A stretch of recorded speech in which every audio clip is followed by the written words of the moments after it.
Hi all, welcome back to our channel. It's Thursday evening.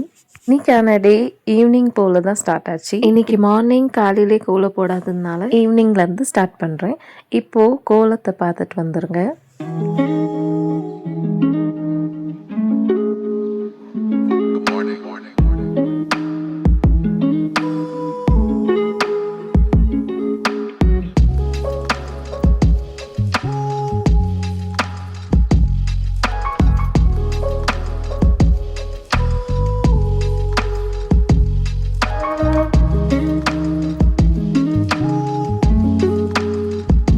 இன்றைக்கி evening routine தான் share பண்ண போகிறேன்.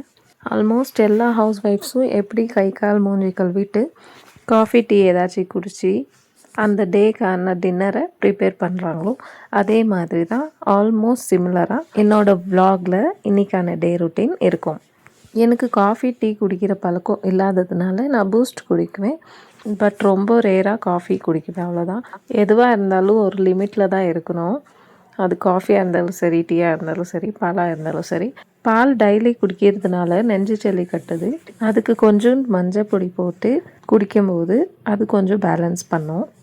நார்மலாக குடிக்கிறத விட இப்படி குடிச்சு பாருங்கள், உங்களுக்கும் உங்கள் பசங்களுக்கும் நெஞ்சு சளி பிடிக்காது. டெய்லி கன்சியூம் பண்ணுறீங்கன்னா நீங்கள் இந்த மாதிரி டிப்ஸ் ஃபாலோ பண்ணலாம். டின்னருக்காக முட்டை தொக்கு செய்கிறதுக்கு வெங்காயம், டொமேட்டோ, பச்சை மிளகா, கருவேப்பிலை எல்லாம் கட் பண்ணி வச்சுக்கிட்டேன். ஃபஸ்ட்டு பூஸ்ட் போட்டு முடித்ததும் ஸ்ரேயஸ்க்கு ஃபஸ்ட்டு கொடுத்தேன். அதுக்கப்புறம் நானும் குடிச்சிட்டு கொஞ்சம் ரெஸ்ட் எடுத்துகிட்டு அதுக்கப்புறம் தான் டொமேட்டோ கட் பண்ணி வச்சுருந்தேன், வெங்காயமும் கட் பண்ணி வச்சுருந்தேன் இல்லையா, அதை போட்டு ஒரு தொக்கு செஞ்சேன். அது புதுசாக இருந்துச்சு. முட்டை தொக்கு செய்கிறது எப்படின்ட்டு இந்த வீடியோவில் பார்க்கலாம்.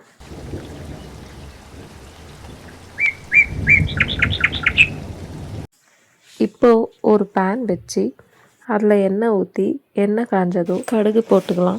கடுகு பொரிஞ்சு வந்ததும் கட் பண்ணி வச்ச வெங்காயம், பச்சை மிளகா, கருவேப்பாக்கு இது மூணையும் போட்டு கொஞ்சோண்டு சால்ட் போட்டு அதை தாளிச்சிக்கணும். நார்மலாக நம்ம வீட்டில் டொமேட்டோ கொஜ்ஜு செய்வோம்ல, அதே மாதிரி தான் ப்ரொசீஜர். ஆனால் ஸ்லைட் சேஞ்சஸ் இருக்கும். என்னன்னா அதில் முட்டை போட மாட்டாங்க, இதில் முட்டை போடுவாங்க. That's the difference. இப்போது வெங்காயம் நல்லா ப்ரௌனாக வதங்கி வரணும். ஸ்லைட் கலர், அதாவது கோல்டன் கலரில் இருந்தால் போதும்.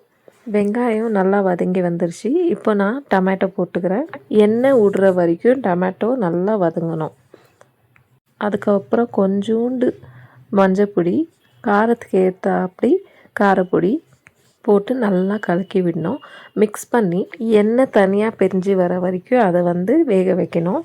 நீங்கள் எப்போவுமே க்ளோஸ் பண்ணி சிம்மில் கொஞ்சம் சிம்மை விட கொஞ்சம் மீடியம் ஃப்ளேமில் வச்சா கொஞ்சம் கரெக்டாக இருக்கும். இங்கே நான் 3 முட்டையை உடைச்சி ஊற்றிக்கிறேன்.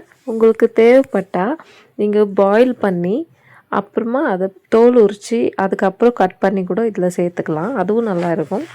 இந்த மாதிரி பண்ணால் நல்லா இருக்கும். அதை 2 மினிட்ஸ் க்ளோஸ் பண்ணி அப்படியே விட்டுட்டு அதுக்கப்புறம் அதை திருப்பி போடணும். இங்கே கவனிக்கிற விஷயம் என்னன்னா, இதை சிம்மிலேயே தான் யூஸ் பண்ணணும். ஏன்னா நீங்கள் ஸ்பீடாக வச்சுட்டு யூஸ் பண்ணும் போது அடி பிடிக்கிற சான்சஸ் நிறையவே இருக்குது. இது சப்பாத்திக்கு, தோசைக்கு, இட்லிக்கு எல்லாம் சூப்பரான காம்பினேஷனாக இருக்கும். இப்போ லாஸ்ட்டாக கட் பண்ணி வச்ச கொத்தமல்லியை போட்டு மிக்ஸ் கொடுத்துட்டு ஆஃப் பண்ணாலே போதும். இது கூடவே சப்பாத்தி செஞ்சு இன்றைக்கான டேவை முடிச்சுக்கிட்டோம். இது முடித்ததும் காலையில் நீட்டாக இருக்கணும்ன்றதுனால கிச்சன் கவுண்டர் டாப் எல்லாம் க்ளீன் பண்ணி வெசல் வாஷ் எல்லாம் பண்ணிவிட்டு அன்றைக்கான டேவை முடிச்சுக்கிட்டோம். உங்களுக்கு இந்த வீடியோ பிடிச்சிருந்துச்சுன்னா லைக் பண்ணுங்கள், ஷேர் பண்ணுங்கள் மற்றும் சப்ஸ்கிரைப் பண்ணிக்கோங்க. நாளைக்கு அடுத்த வீடியோவில் சந்திக்கலாம். பாய்.